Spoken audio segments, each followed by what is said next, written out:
Welcome to the Jira Life, the place to find news, events, and interviews with the Atlassian community's movers and shakers. Join our hosts, Alex, Dr. Jira Ortiz, and Rodney, the Jira Guy Nissen, as well as the Jira Amigos in the Peanut Gallery, as we sit down and discuss the latest going on in the Atlassian ecosystem. Because we didn't choose the Jira Life, the Jira Life chose us.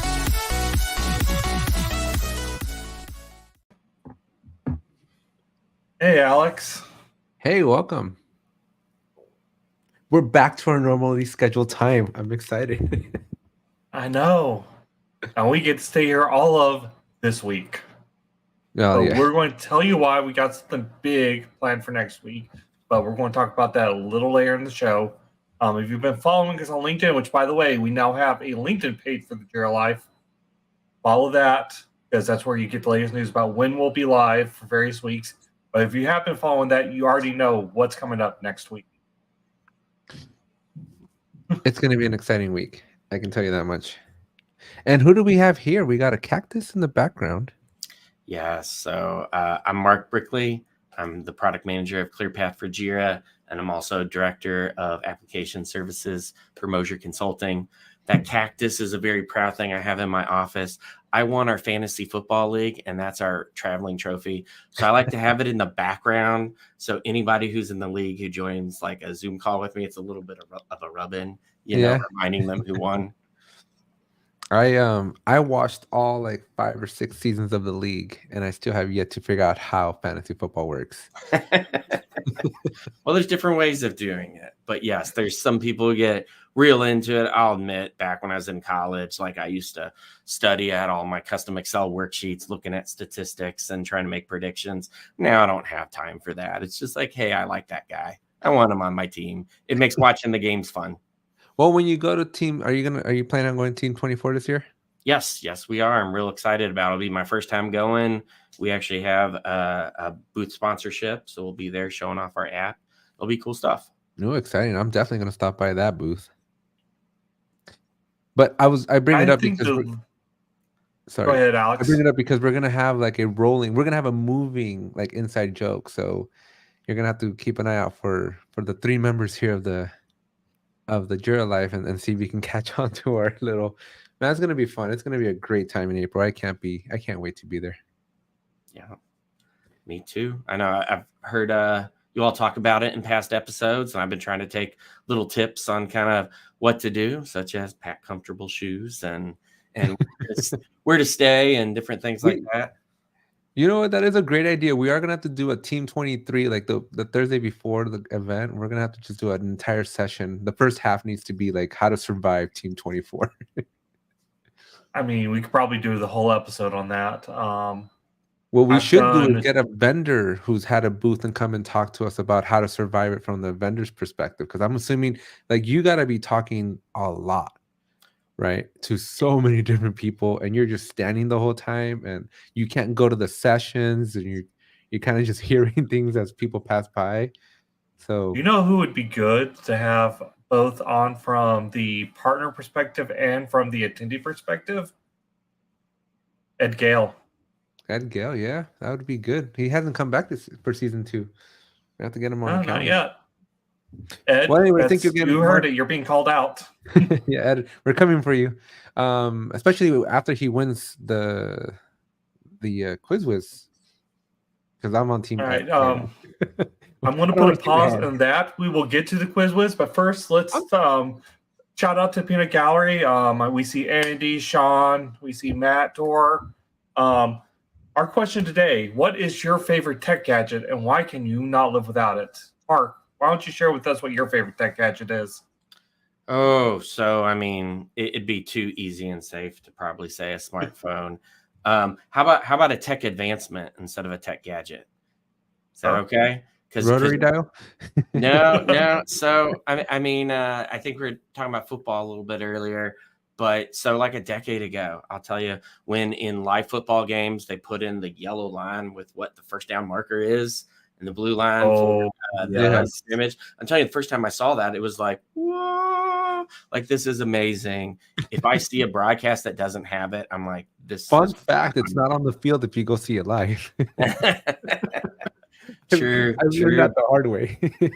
But yeah, man, I don't think I can watch football without it now. Like I'm like, I'll check the highlights later. I listened to I had a coworker of mine a while back. He went to an interview, and so he got to stay at the hotel, and he was so excited because he got to fly in on a Sunday because his interview was Monday. He got to watch the football game in colored TV. I was like, dude, what decade did you go interview? He's like, oh man, this was a long time ago. So I was only half rotary dial. I'm seeing a lot of washing machine. That's different. I'm seeing a lot of cell phones. It's got to be the phone. I can't live without my iPhone. Like, it's just. I'm gonna do a phone accessory. Power banks. Power banks. Do you remember flying before these were common things for people to have? Like praying your phone lasted all day? Right. Especially if you had a iPhone. They got better. Yeah, I know I had a period where I had an iPhone where it would be great, and then it would go from like 80% to 30% in a matter of minutes on the battery. So you have to stay on top of it and maybe get a new one when it starts going bad. Not to turn this into a weird conversation, but I just moved, and two innovations that apparently we didn't know about too much is dishwashing or dishwashers. My wife always washes by hand, and everybody that we've talked to is like, how do you not know how to use a dishwasher? So that, and then bidets. Those by my folks are the most revolutionary thing in the world. I'm never going back to a regular toilet ever again. Bidets. Okay. So welcome everybody. Let's get back on track after my little comment there. Yep. As a reminder, we are very, very quickly approaching that 1,000 subscriber mark. So make sure you smash that subscribe button if you haven't already. We are, 270 away from hitting 1,000? 268. 268. So we are quickly and aggressively getting there. So if you are watching this and you're not subscribed yet, now's the time to smash the subscribe button. And with that, just yesterday we were crossing 500. I know, right? Well, I wonder why, Alex. I wonder why. I wonder who went why. on the internet and made a presentation. I think it's been a great experience, and it's definitely accelerated our growth. So I'm only sad that I didn't have the insight to do it the first one, and I caught it. But at least I caught it on the second one, and I'm doing 6 months of these, so we're in it for a while. At least 6 months. At least 6 months. Yeah, definitely hit that subscribe button, hit the like, ring the bell, comment, do all the things. You know what to do by now. Toilet talk and bidet. See, I'm not alone. It's game changing. I don't know if either of you guys have used a bidet, but it is revolutionary. So, Alex, why don't we talk about what we're going to talk about today? What's our agenda? Well, I'm looking at it. Server apocalypse. Are we jumping into that? Should we talk about that? We're going to be talking about server apocalypse. I think we should talk about that other item first. There's another item. Yeah, just above it. Oh, I don't know if I'm on the right one. Maybe I'm. Oh, you know what? I'm on episode 6, 7. My bad. No, we are on episode 6. Let me get to the right script. You know, it's pretty bad when the producer has to jump in and knows that Alex is not going to talk about the number one item, but we should talk about the number one item. Okay, it was my bad. I went to episode 7. I'm in the future. I just now switched to episode 6, and now I see the slap to the face. But in true Alex fashion, I will not acknowledge the fact that you guys suck, and you probably cheated because I didn't watch the episode. But we did not cheat. We won fair and square, but Vegeta's given us special permission to spoil the quiz whiz. So if you do not want to hear it and you want to watch the video tomorrow, this is your warning. With that being said, we had the second semifinal. The first semifinal was last week with Alex and Sean, actually, and facing off against Barbecue and Coffee. And Alex, again, how did that go? My prediction is that Barbecue and Coffee are going to win it. But those are just Chris Cook cheated. I just can't believe you guys Chris got, like, Cook cheated for me. I can't believe you guys got the greatest MC though. Like that was like he was actually really good. It was a fun game. Mark Kruth, he wasn't as really good as Mark Kruth. Yeah, Mark Kruth was like really, really good. But did Boo Boo show up? Just I need to know. No Boo Boo. But Chris Cook denied Bob and me several chances to steal because he revealed the answer too early. Remind me to give him a hug next time I see him. We still won. I know. It's unfortunate. We ended up winning against Trello Human after all. It was a good game. Going into the speed round, it was anyone's game. Points. How was that a good game? My game was a good game. We were only off by 1.5 points. Well, what's double the points? What's the margin? Nothing. We double points and be Trello Human at the end of the round, speed round, had 23.5. We had 49.5. But going into the speed round, it was anyone's game. Okay. Yeah, I have to agree with Alex there. I think that doesn't sound like a close game. No, it wasn't. No, mine was really close. We were like 39 and 40. We were like right there. Well, here's the thing. Me and Bob, we have been drilling into the speed round because we know those have been making or breaking games. So Mark, I don't know how much you know about this, but I get to see a little bit about the behind the scenes. These guys psychoanalyze every single question, and they find the patterns so that they can be prepared. So it's like it's almost not even fair that they participate because it's like it's so much muscle memory that they have already. But I'm sure you, as a competitive trivia player, you might have some tricks up your sleeves and might empathize with them a little bit more than me. Yeah, possibly. However, like, are there really patterns, or is it more like that movie A Beautiful Mind, where the person's going crazy, obsessing, thinking there is a pattern, but there really isn't? No, there really is some patterns though, because like the evens, like one match, he went straight Atlassian questions for odds or evens or whatever it was, and then he did the general trivia for the other number. So as soon as you caught that pattern, you would avoid the Atlassian questions because no one can ever get the Atlassian questions correct. Okay. Yep. I have to say, I mean, I don't have necessarily any particular tricks.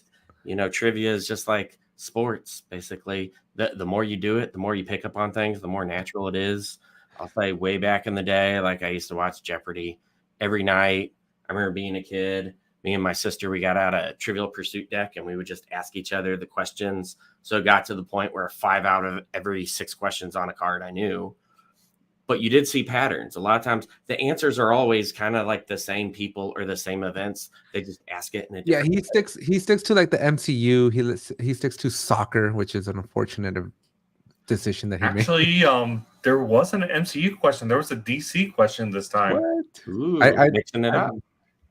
So Mark, I highly recommend, because King Bob here in the background, he's the reigning champion. That's why he has the title of King Bob, right?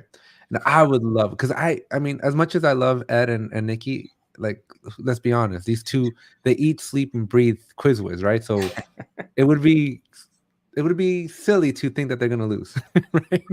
And so I would love. We're not saying it's foregone conclusion yet. That's a good way to jinx yourself. And it's still a good bit of luck about which questions you get. Well, but Mark, I would encourage you to come in on season 3, and you got to dethrone. Well, I guess it's unfortunate too that these two won't be able to participate in the next season, right? No, we've been drafted. We're joining Sajid's Brain Trust, and I'm going to start helping make questions. And then Alex is going to beg for the times when we were only competing against him. Oh, I'm not participating in this ever again. I am done. You say that this year. Dita and I. So my partner didn't show up for my round. She had a loss in her family. Oh, and so condolences to her. We're definitely thinking about her. Right. But we chatted afterwards, and she's like, "Is it weird that I'm happy that we lost?" And I'm like, "You have no friggin' clue." Like, I am so happy that this is done and that I can actually sleep at night now. Correct. Yeah. I mean, you say that, right? You say that, Alex, but you were so complaining that you were cheated. Boo Boo cheated me. Okay, what do you want me to tell you? Boo Boo, that was such a low blow. 1.5 coffee. And Bob really wants us to make this point that all 4 of the finalists this year made it to at least the semifinals last year. Just shows you how rigged the game is. I don't know about rigged, or maybe they just earned it. Okay, so then Tom Brady earned every Super Bowl he went to? Since I'm from Indianapolis, I'm going to have to say no, he exactly. did not. There might have been a few underinflated we footballs all know about there. Deflategate. Yes. I'm telling you, there's some collusion happening here. I will tell you, I have suckered my way into more points because of my personality. Like so I'll leave it at that. I'm not saying I'm cheating, but I am gonna say that I think the host may or may not play some preference to certain individuals that he likes. So they're giving you like half credit, like it was close enough to the right. It was close. I had a word in there. 1 out of 5 words. You get a half a point. He does that a good bit. I learned that the squeaky wheel gets the oil, right? If you don't ask, you're not gonna get your half a point. It's worth asking to get your half a point. So anyway, so that's QuizWiz, and then just to end this on a high note, Jira work management much greater than Trello. Sorry, Trello. You had your chance, you blew it. Now we all know that Jira work management is the far superior tool, and it's been concluded. Yeah, and you got to watch it tomorrow. But Bob did get us 1.5 points just for singing a line in a song. I think I know what that song is. Is that part of the first line of a song from a band from Seattle? You are asking the wrong one of us. Maybe Bob can answer. I don't know if I shouldn't give it away, but the first line of But Bob does say track yes. One. Bob says yes. Track 1 of a very popular Seattle band. That's part of the first line of the song. That's all I'm saying. And see, here's my problem. I don't know if that's Seattle. But okay, so on to the tech news roundup, because we definitely spent way too much time on that one. Yep. And again, I apologize for being on the wrong script. Calling all guests. 24-hour server apocalypse live stream. I love the way you just photoshopped us, man. We just look so like my neck look humongous. Why do you make my neck look so big? Because it was fun. Looks so natural. Seriously, next Thursday is the server end of life. We've been dreading, looking forward. We've been anticipating this thing for about 4 years now, and it's finally coming to pass next week. And I guess who doesn't get to participate?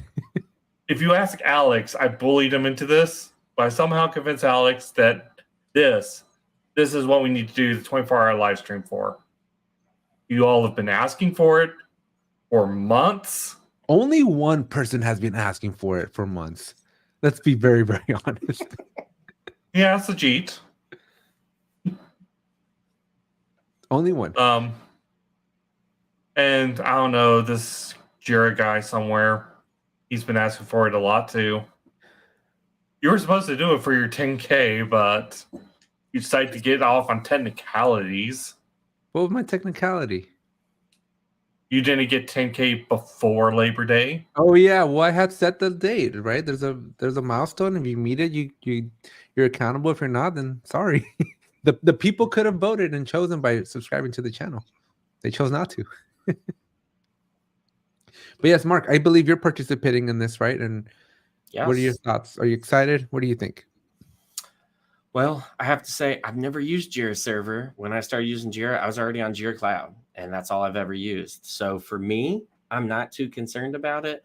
But anytime that you flip a switch, basically you do a system modernization, a migration, like the day that it happens, everybody's stressing out. Something's going to go wrong. Doesn't matter how many times you practiced it. Something will go wrong. You just hope it's not something major that you really missed. So I personally started on server. And I, for one, am glad that this is coming to an end. But at the same time, I'm very sad that it's coming to an end because server brought me a lot of nightmares in my days as a Jira administrator. Nightmares that I've never had in the last 3 or 4 years that I've been a cloud administrator. So I'm very, very, very excited for this. But I am very sad because I know a lot of companies depend on server, right? It's the humble beginnings of Atlassian and where they started. And it's just, I feel like it's the death, not just of a tool, but it's death of a chapter and part of the culture of Atlassian. Yeah. And so as such, we want to celebrate. So again, if you ask Alex, I bullied him into this, but we will be doing 24-hour live streams starting technically on the 14th because time zones are a thing. And then going through to the 15th, I think we're doing 9 a.m. to 9 a.m. We will be taking breaks as needed. We've got those scheduled in. Some people are taking longer breaks than others because of previous scheduled events. I thought we were going to do this on the 15th. Nobody told me that we were going to do it on the 15th of local time, not my 15th. I was planning on celebrating my birthday for this. So I had cleared out my entire birthday because every year I take off my birthday. And I front-loaded all the events that I would have done on my birthday, and I put them on the day before, only to find out that the live stream happens the day before my birthday. So whose poor planning was that? I don't know. Everyone's. Do you get yourself your own birthday present, Alex? Well, at this point, my own birthday present is going to be to sleep because I'm going to be very sleep deprived. Yeah, and you can sleep when you're dead. I don't think you understand, Ronnie. I don't know how. I'm probably going to be like in the cartoons with toothpicks over my eyes to keep them open because I don't know how long I'm going to go. But maybe this is a precursor because now that Jexo is not a thing, maybe PM72 hosted by the Jira Life might be a thing. Wink, wink. Mark, did you ever hear about this? I'm pretty sure AppFire bought that IP. Okay, we don't call it PM72, but Jira for 72 hours stream. So there's a good our good friends over at Jexo who got acquired by AppFire. Was it a year and a half ago now? 2 years? 2 years. 2 years. Two summers ago, they hosted a 72-hour live stream, hyper interactive. They had like people from all over just doing presentations, and it was really, really cool. I wish they never published the whole 72 hours, huh? Apparently not. So, anyways, and then our good friend Brittany, who did the Trello, who's the Trello girl, right? She did it 12 hours of Trello, which kind of inspired this 24-hour live stream that everybody's been sucking me into doing since like last September. But I like Damien's idea here. Maybe Atlassian is pulling a Coca-Cola where they get rid of the old flavor for a little bit till people start missing it, and then they re-release it as Jira Classic. That I can see Atlassian doing that. I can definitely see them pulling out that card. We want to move on to the next story? Yes. So Confluence Mission Control released. What the heck is this? I got to scan through it briefly between QuizWiz and now, but it looks like it is a central command page to give you basic stats, what's happening with your Confluence instance. We've had something similar to this in Jira since, Server. But Confluence now has mission control where we can see what's going on. I'm sorry, Matt Dorr just distracted me. Is this with pet peeves? The Jira, man. This is the pet peeve here, Matt. You are hitting a sensitive topic with the Jira Life crew here. What is your preferred pronunciation, Mark, of Jira? Is it Jira definitely Jira. 100% Jira. Yeah, Jira, and I'm a JQL person too, not JQuil. Jake. I mean, if SQL is SQL, SQL is SQL. It is. Or we could go with the GIF approach and just alternate our pronunciation every time, so you never stay consistent and tick off both camps. Nice. But this feature, do you know if it's for premium or is it for everybody? I am not seeing a limit so far. I have a feeling that they're going to bring this over to premium. Oh, there it is. Product admins in premium and enterprise, this is such an interesting play from Atlassian that I've been echoing for a year. Why in the world do you add admin capabilities to premium? Like, I do this much administration in Confluence today as an admin, right? Why do I have more functions as an admin? Right. Agreed. I mean, I'm not a full-fledged admin myself. I'm just a side admin. But if I do something, it's basically just because someone doesn't have access. Oh, right. Go check a box, give them access. It's not. And that's all you need to do, right? That accounts for like 99% of Confluence administration. But if you go look at the differences between standard and premium, the little checkbox that say this is what you get when you upgrade to premium, they're all admin based, right? You get the back key, you get insights, you get a bunch of other stuff, right? The only premium feature you get in Confluence is the calendar from a user perspective, right? Yeah, generally, I agree. It doesn't make sense for the admin functions to be premium because someone's got to agree to pay for it. And you have a smaller pool of admins. So there's less people to say, I want that. It's the users who are going to say, you have 100 of them saying, I really want this feature. Go ahead and upgrade to go to premium.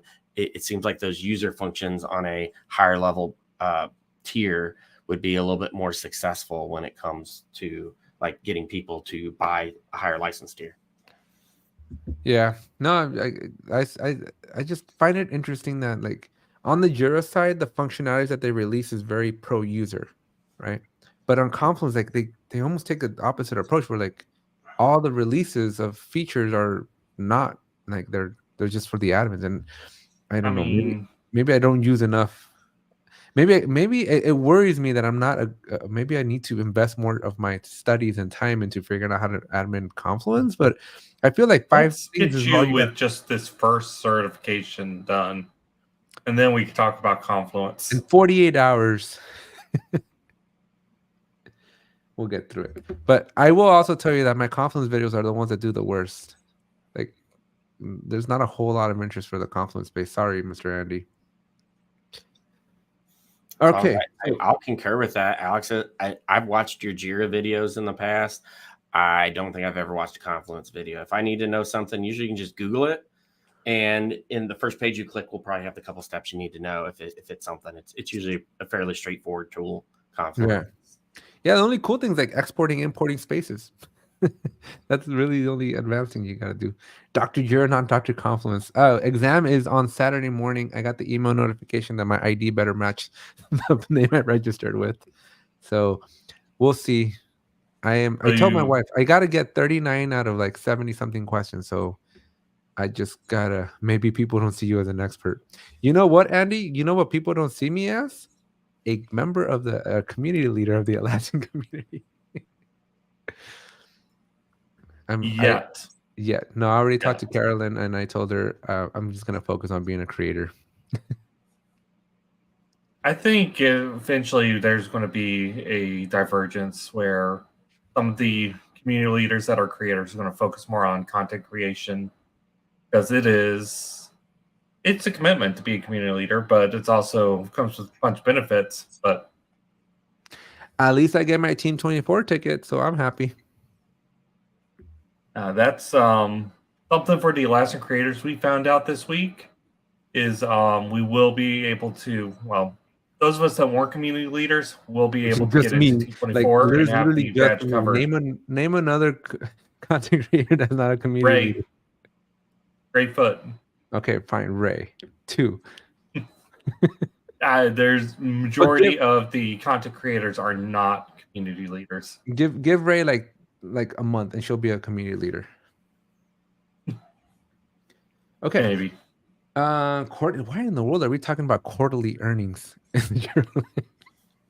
I think the real thing that caught my attention, and I'm lost it on this page. And you know what? You guys are inspiring me here to start my own like group of what do you call it? The people that don't belong? Bandit? No, not bandits.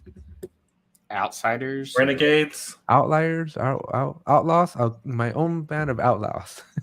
I'm gonna gather all the creators that are not community leaders, and we're gonna brand ourselves the Not Community Leaders Club.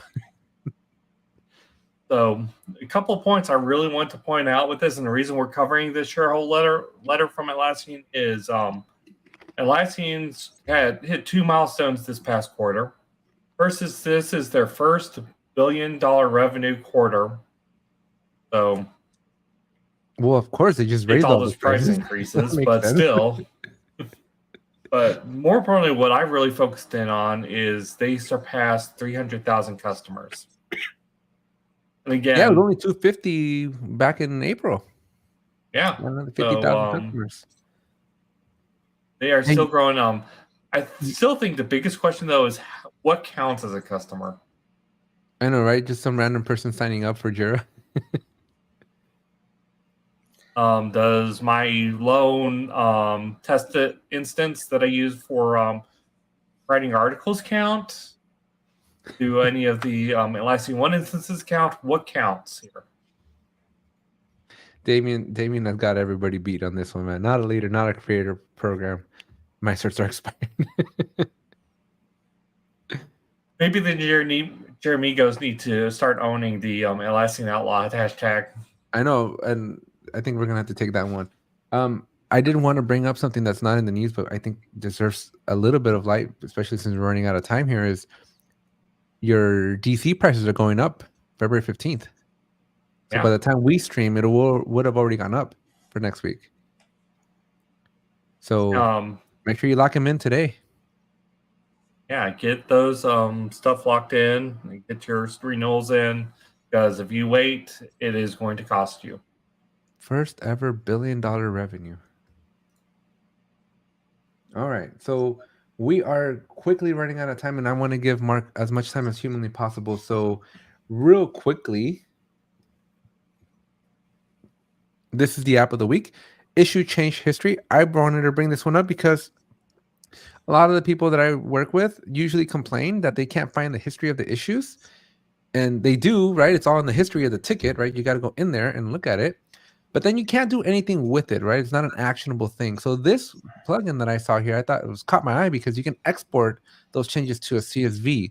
And so for folks that love, mining their own data and doing all this great stuff, I thought this was a great alternative to me always giving the answer. I'm like, well, it's in the history of the ticket, so just go look in there. And they're like, but we want to do things with it. I'm like, well, here you go. This is a perfect option here, brand new plugin that has just entered the market space. And it's not part of the marketplace bug bounty program, although I don't know if that does anybody any good ever. But it is brand new. Hey, but it's built with Forge.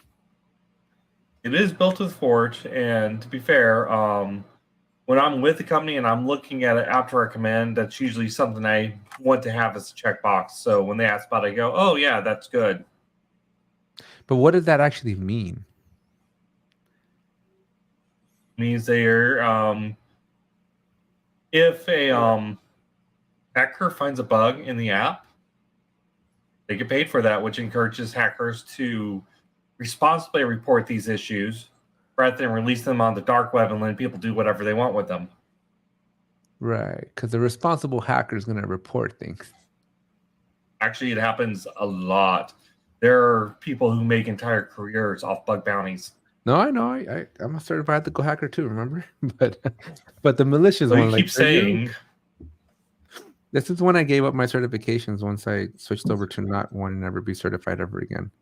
You guys are going to peer pressure me into getting these certs. Let's go to the next one. Are there any ACE events? Right. Yeah, we get one. Indiana coming up next week. Mapping our stories, user story maps. Got them all over the place. Is that actually? I think that's India. Yeah, that's country codes. Yeah, that's Chennai, India, not Indiana. Yeah. I'm glad you said it and it wasn't me. We do have a ACE virtual event from our learning centers or live learning that we're doing. So let's go learn about ACP 620. Yeah. That is managing Jira projects for cloud. 610 is the data center version, but considering how much cloud has diverged, it's probably a good thing to separate. Yep. But anyways, we'll include the link here in the description or put them in the chat, and recommend you go check them out, because I'm itching to get onto Mr. Mark here. Mark is someone. When did you reach out? When did you reach out, Mark? It was I think it was back in October is when we first started talking. And I immediately fell in love with your app. And for full disclosure, Mark's company does sponsor ATech, and we still got a video we got to finish out. Yes, with we do. The hope is, so at the end of this month, we're going to have a release, but then we're hoping to have another one before Team 24. So hopefully that timing works out. We can get that out, maybe do a latest and greatest. Here's what just came out, and kind of pair it with the Team 24 event. Yeah, that'll be exciting. But I'm really excited for you because I don't know if people have heard me right, but I definitely echo this a lot on my main channel, which is Jira is a very non-visual tool.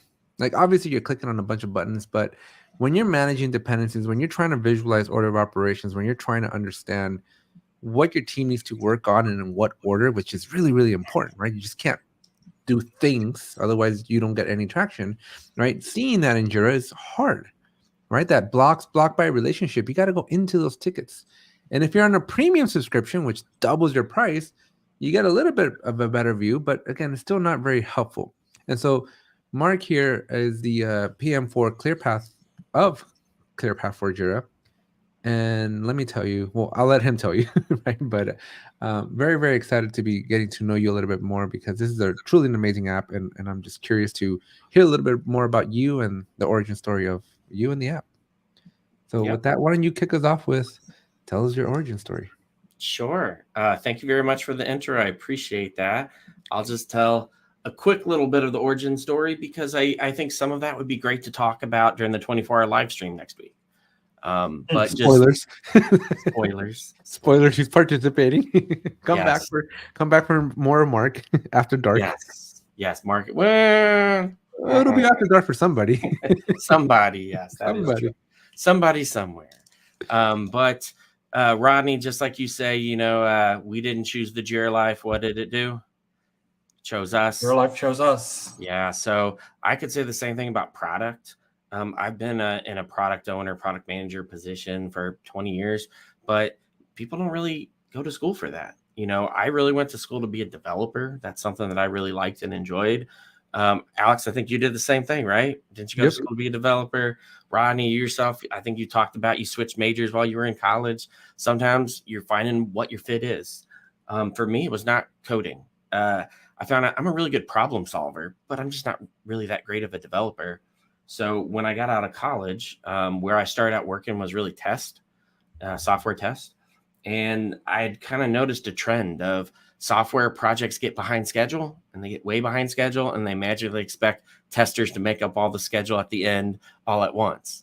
And that was a problem that I kind of wanted to fix. So I kind of kept going forward and saying, okay, well, developers, why aren't the tickets done? Well, it's because we don't have the designs. Okay, designs, why aren't the designs done? Well, it's because we haven't talked to the users and determined what the requirements are. It's a lot of things that are upstream.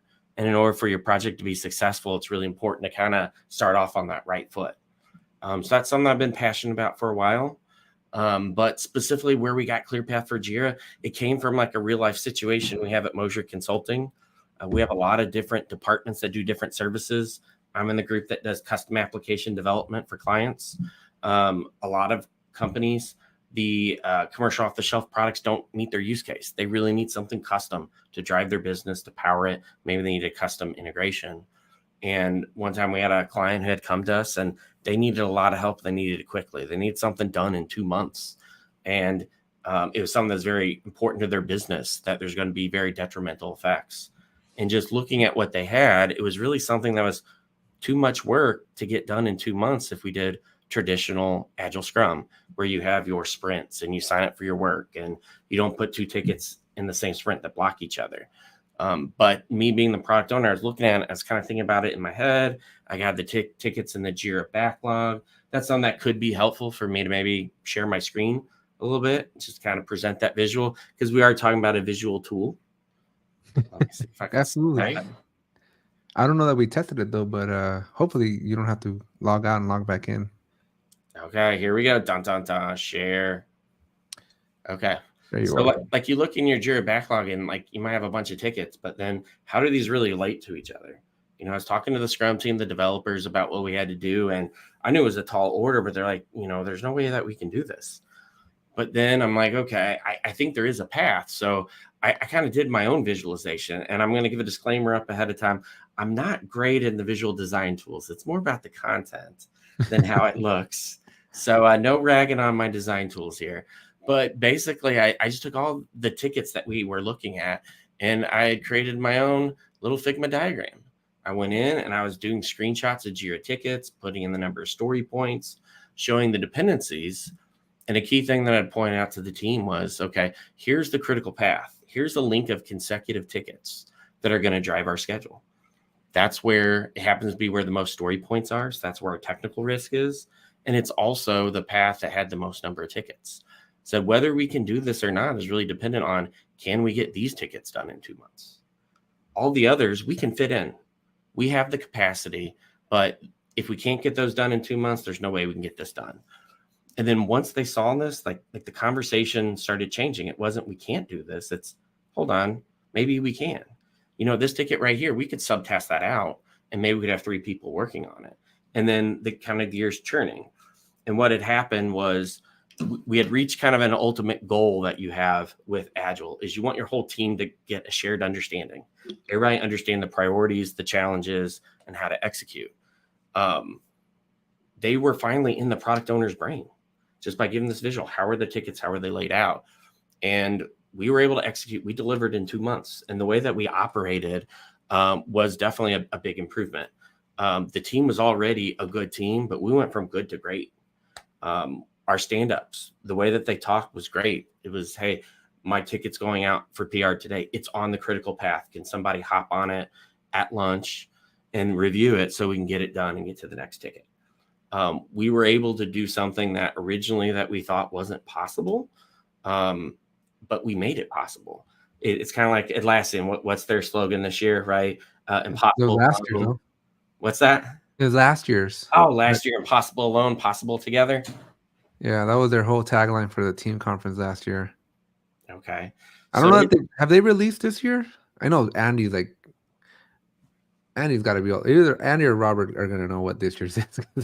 Those two are in it all day long. Last year, the Atlassian creators got a sneak peek about 2 weeks before. And if we're going to get something like that again, it'll probably be about that time. Okay. But anyway, not 2 weeks before. Wrong rabbit hole to go down. So that was definitely an inspiration. Like we had, we'll say, a prototype at work where we saw the success from it. And we said, if this could happen for one team for one project, well, at Moser Consulting, we have 8 Scrum teams on our software side. We have another 5 on our data and analytics. This is something that we could really do to make our team deliver more value faster and really give results to our clients. And all the information that we were showing and how we're using, it's all data resident in Jira. It's stuff I already had in there. It was, why have to create another diagram? Why not just click a button and be able to get this data out? So that's when we created ClearPath for Jira. We really just created it for our own internal teams. But we found such success. We said, hey, why not make it mainstream? Why not release it? Help other people with it as well. Yeah, and I think more and more people need to jump on like a visual bandwagon. We had the Miro guy come over a few months ago or a few weeks ago now, and like the visualness, right? Of just seeing your tickets in I almost feel like they're in 3D, right? It's not a good analogy of it, right? But I feel like you're looking at it in like AK 3D now, because you can see those communication gaps. And you can see those expectations. You can see those assumptions, right? Because so many people, I think people that are close to the product development, right? Like a good engineer will know how to build their stuff, but you're assuming so many things that other people are not, and sometimes you get lost in translation, especially when you have like geo-diverse teams that are speaking different languages. Like a picture's worth like 1,000, and in this case, probably 10,000 words, right? As opposed to just looking at a ranked backlog in Jira that's very one-dimensional, right? That's why I'm like... Correct. A big key is, understanding what information you're trying to get out of it. Sometimes you want a big picture. Sometimes you want to be able to zero in and slice it very small. It kind of depends on what your use case is. And that's definitely something that we try to do with ClearPath for Jira. We're trying to make it a flexible tool.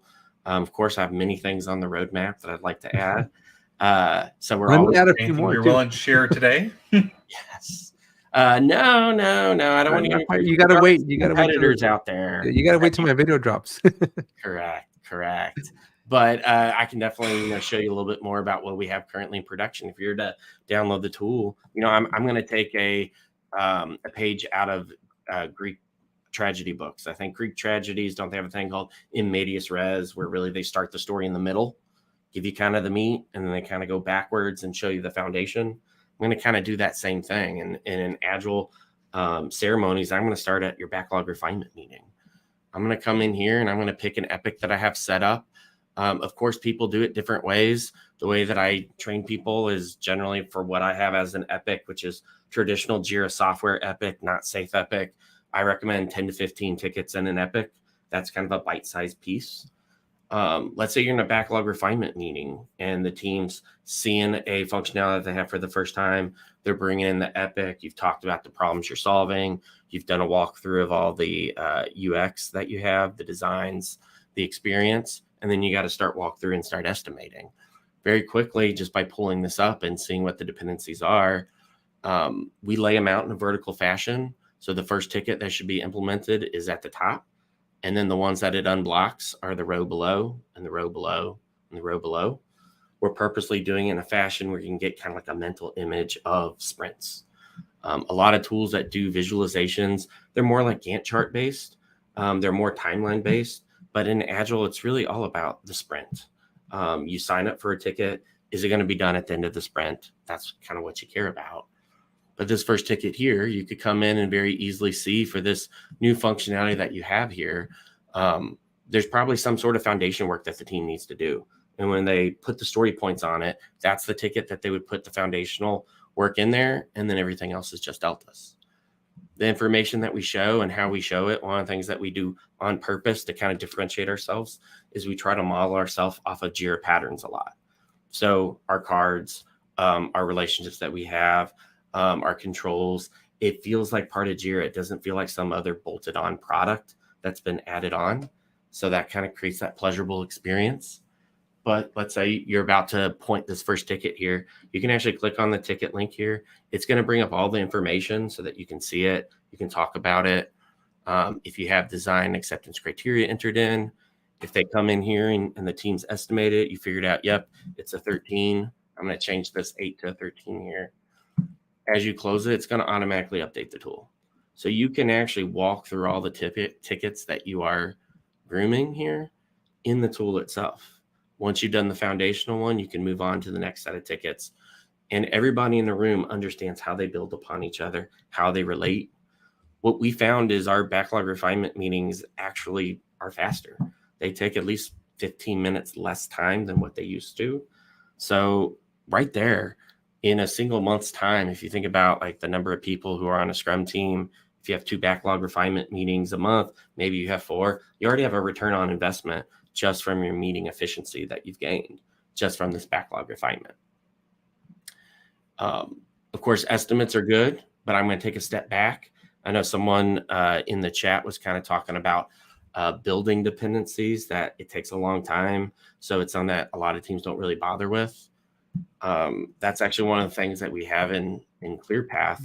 But I think I don't think they do because it's not very visual, right? It's very easy to get lost in making your dependencies in Jira. Correct. And in Jira, it's very easy to pick the wrong direction, right? You mean blocks, but you pick blocks by. Right, yeah. Right? So it's a common problem that people have. A lot of our product owners, they'll go in the backlog view, they'll create their tickets real quick, then they will visualize their epic here in Jira or in ClearPath. And then you can actually come here and go, oh, story 1, that blocks story 2. Let me just create it here. You know what? Story 3 here, that blocks 4. And they're actually building their blocking relationships here because in a matter of seconds, they can do something that would take minutes in the Jira backlog view or the issue view. When I do walkthroughs with product owners, just kind of checking to see how our projects are, they'll bring it up and they will notice immediately, oh, I actually did it in the wrong direction. This is a good way to also double check that what you've set up in your backlog is correct.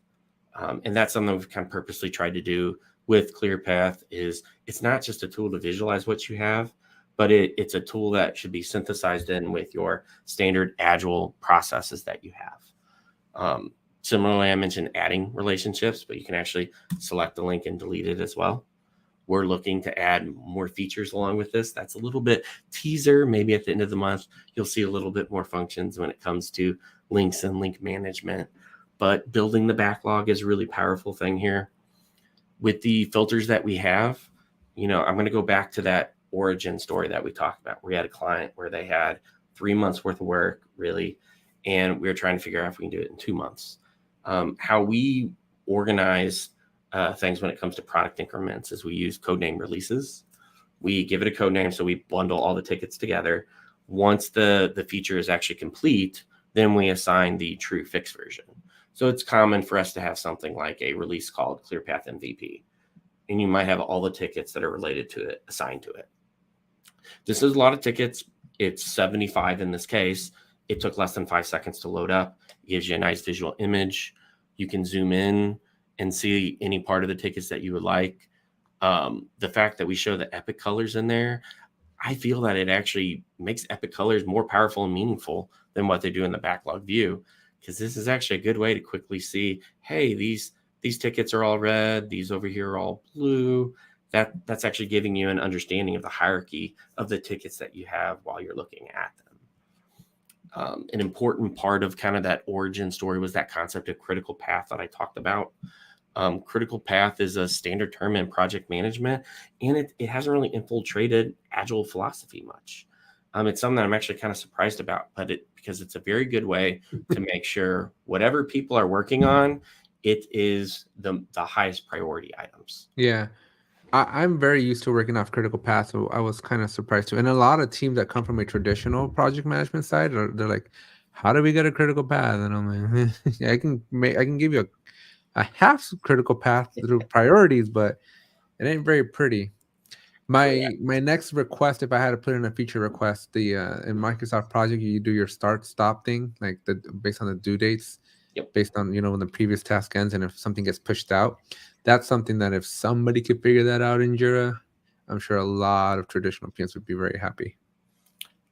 So I do have something in the backlog related to that with Agile No spoilers.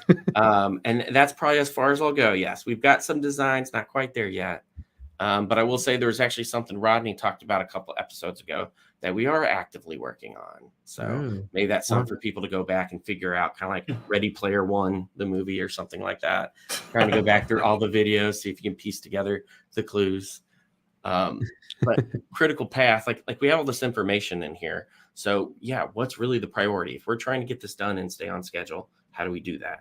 We add in some tools that quickly analyze what you have. Up here in the critical path area, if you click the sprints button, what it's actually going to do is it's going to look at all tickets, how they relate to each other, and it's going to highlight the path of tickets that is the longest walk, effectively the most amount of tickets that have to be worked in serial, because that's probably going to be your schedule risk, especially if what you're doing is agile sprints. Right. If you zoom in, the root card that's in red, it'll actually show you the number, 11 tickets in a row. So if you're doing like kind of a quick estimation, like how long is this going to take, you actually know, okay, this might be about 11 sprints. There's some things we can work with. Maybe we can do it a little bit faster. Maybe it will take a little bit longer, but it gives you kind of a quick look of the things that we're discovering, the things that our UX is designing, the things. And it gives you facts and data, right? Because a lot of teams, you lose a little bit of your reputation and influence because you're like, it could take a month, and then it ends up taking like 6 months, or vice versa, right? And with this, like, you're like, hey, look, here's data. Like, here's where my decision's coming from to push a date or push a release, right? Because you're like, well, clearly something's got to give, and here's the picture, right? And not as much subjectivity of like, oh, well, maybe I'm just, what there used to be a word that at my team, when I used to work in the defense world, they used to call it an interesting word, or I think it was sandbagging or something, where somebody was just throwing a number, right? Right. Yeah, they're padding it. Right. I will mention, someone kind of talked about, is there another indicator of just color? Right now, there isn't anything other than color. However, we have it customizable. So if you are colorblind certain levels, you can actually come over here and change the color of the critical path to anything in the RGB spectrum. That's something that we also try to do thinking about Jira. The great thing about Jira is it's highly customizable. Horrible thing about Jira is it's highly customizable. So there's lots of things that you have to test and make sure it works out. But at the same, we got to do that, right? So that's the sprints button. That's treating all tickets as equal, but that's not the reality. Some tickets are easier than others. Some are harder. So we also do this same critical path analysis, but looking at it from a sense of the story points you have estimated on your tickets.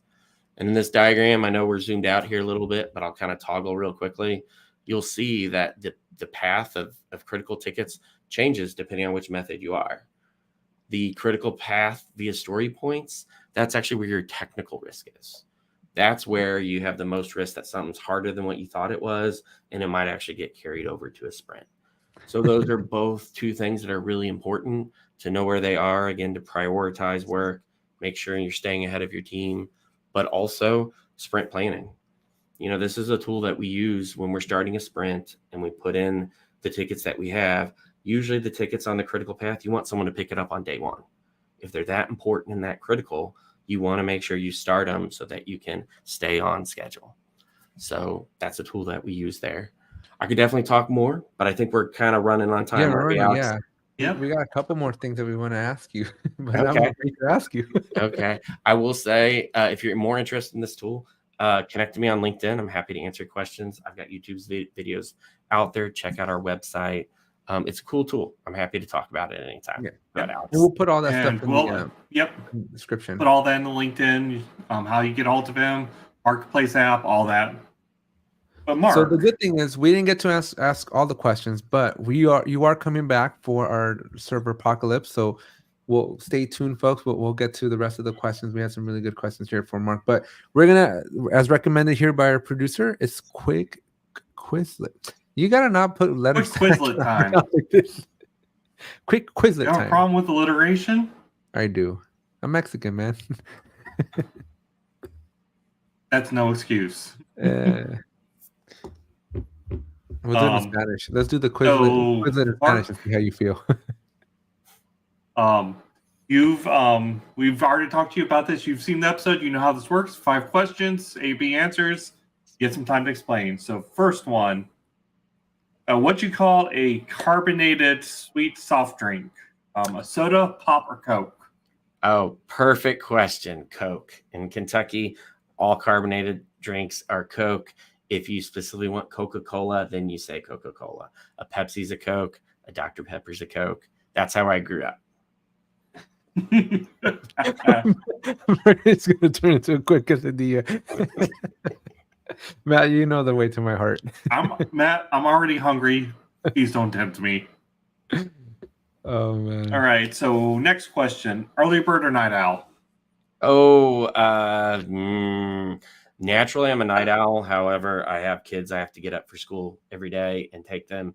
So that requires me to get up at 6 a.m. whether I want to or not. So natural style, night owl. However, my adapted style is morning.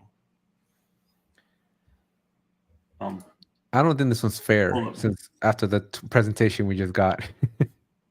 Bob, I have heard this conversation right here, word for word, in a place or in a restaurant here in Atlanta. So I don't want to hear it.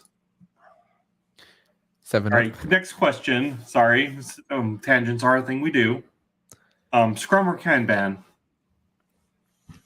Oh, I think it depends on the project and what the needs are. If it's a smaller project, go Kanban.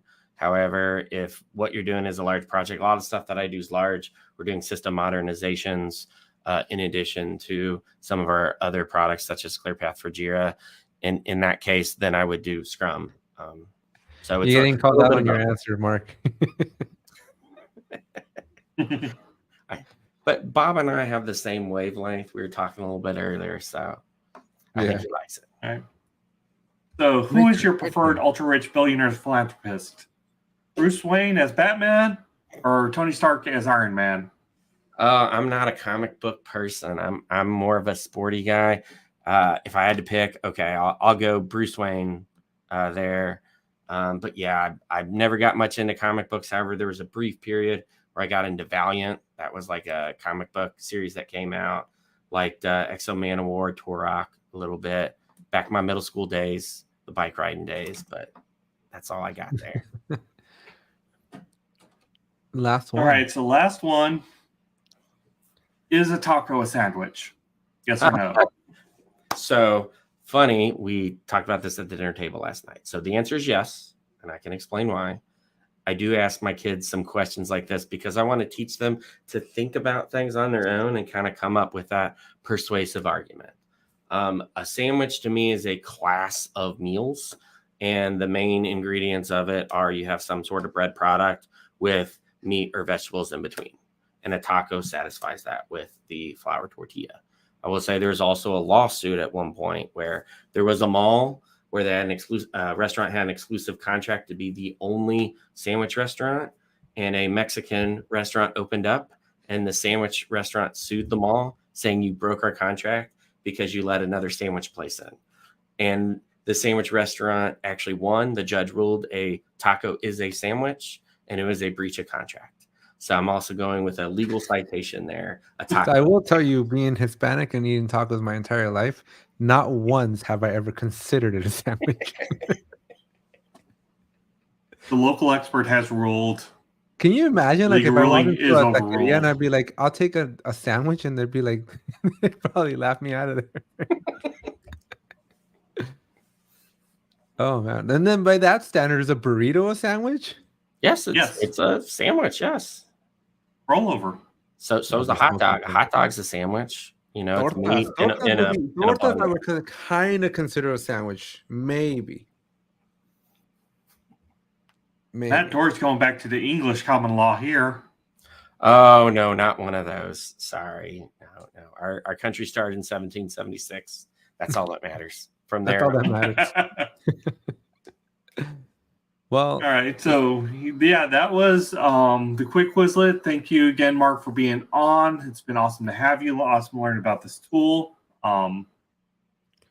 Definitely need to put it on some instances now because I've got some data I really think would be interesting with it. we're going to go have tacos. Yeah. Oh, I am so hungry right now. Between the quick quesadilla and now the taco talk, I am so hungry. So next week, join us. We are going to be doing a very, very special event here on the Jira Life. Mostly Rodney, because because you got to be fair, he's got important things to do. We give him a hard time for it, but what he actually has to do is important, and we understand that life happens. But we're still going to give him a hard time because he's our friend. Yeah. So if anybody wants to come in and fill in for me, we are going to have many, many opportunities. Although, what would you say? We're maybe a third of the way full right now?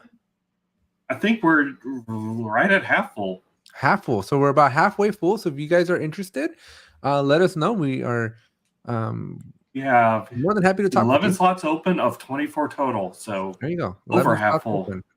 And so we are, in case you're wondering, we are having a 24-hour live stream and 12 hours of bath mounting me. So that'll be fun. I'm just going to maybe just leave the camera running and put a silhouette of me here. Could do that, or maybe I could just put a picture on an alternate feed. We'll figure it out, but we are doing a 24-hour live stream after months and months of being peer pressure to do it. Mr. Rodney is going to lead it with the end of server, and it'll be fun. Yep. If you want to join us again, lots of hours. We're global here. It's 24 hours. Sajid, you know what? You should put Sajid down for 4 of those hours, man. This guy's the one that suckered us into this. Oh, I specifically chose a time slot for him where you are available. Midnight? Soccer trivia, man. You got to get to I'm gonna it. Come back and quiz. I'm just going to have ChatGPT give me 20 of the hardest soccer trivia questions. See how good he is. But yeah, it's going to be fun. Definitely tune in. It's going to be the whole 24 hours. We're just going to be here the whole day. So come for a minute, come for 10, come for all 24 hours. Stay up the whole night with us. It's going to be a blast. It's going to be 3 I guess I was going to call us nerds and a guest. But we are also looking for caffeine sponsorships. Anyone who is willing to sponsor caffeine. Sandwich sponsorships. Because we're gonna have to eat. You'll get a Coke all that too. But yes, it will be a lot of fun, and then we'll lead into my birthday. So I do plan on celebrating my birthday on the live stream. So if you guys want to come in for that, it'll be at midnight my time, for whenever we gotta get cupcakes distributed. Yes. So everybody should go and buy a cupcake for the midnight one. But yeah, it's gonna be a lot of fun. I don't know how I'm gonna stay up. I don't drink caffeine, so somebody's still gonna have to slap me across the face. Alex doesn't drink caffeine. I can't drink caffeine because of the heart problems, as previously discussed. So yeah, we're looking for a caffeine sponsorship, but we won't be able to drink too much of it. Hey, Revise just joined. Let's get Bish on here too. Dude, why are you not on this list yet? Yeah, get Stu. Why is Stu on the list? He's not. We gotta get Stu on there. He's in New Zealand. I know. He'd be perfect for some of these late hours. All right, I'm gonna ping Stu. I'm gonna ping Jens as well. See if we can get those guys. And see if anybody else is out in the Auckland, Australia side of the house. We gotta get like some morning birds here. We're doing this for you, Australia. Because all these people who claiming the Jira Life is never on during their time zone, I don't want to ever hear it again. I know. So So fun fact, as this is the Jira Life has become like the episodes of Alex just making discoveries of the world, right? Because I learned what the Roadrunner was and whatnot. But when we scheduled this whole thing, right? I like I mentioned at the beginning, I was planning for this to be on my birthday, but Ronnie's like, you realize that we're like the last, like, and I'm Pacific time. I'm like one of the last time zones to hit the 15th. So I didn't realize that the whole world's ahead of us like that. Stu said he's totally in. All right, I'll slack him the list so he can sign up. Let me do that now. And this is going to be fun. We're going to have a lot of fun. But I also just learned that, again, the rest of the world kind of works. Time zones. What are they even? All right, guys. As always, thanks for watching, and we'll catch you all 24 hours of next week.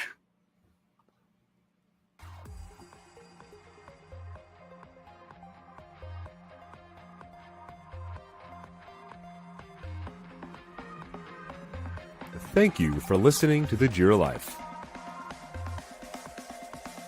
Our hosts are Alex, Dr. Jira Ortiz, and Rodney, the Jira Guy, Nissen. You can find Alex on YouTube at 8Tech Tutorials, and Rodney's blog is found over at thejiraguy.com. Our producers are Robert King Bob Wen and Lena Ortiz. You can catch us live as we record this podcast every Thursday at 2 p.m. Pacific, 5 p.m. Eastern on YouTube at The Jira Life. Be sure to join us and our other Jira amigos of the Peanut Gallery every week to ask your questions, let us know your comments, and just tell us what you're up to. But if you can't join us live, you can still catch the replay over on YouTube. Don't forget to like, comment, subscribe, and hit that bell while you're watching. We're also available as a podcast over on Apple iTunes, Spotify, or wherever you get your podcasts. If you listen to it and think it deserves a rating, we would very much appreciate it, as it will help others discover the Jira Life. Because we didn't choose the Jira Life. The Jira Life chose us.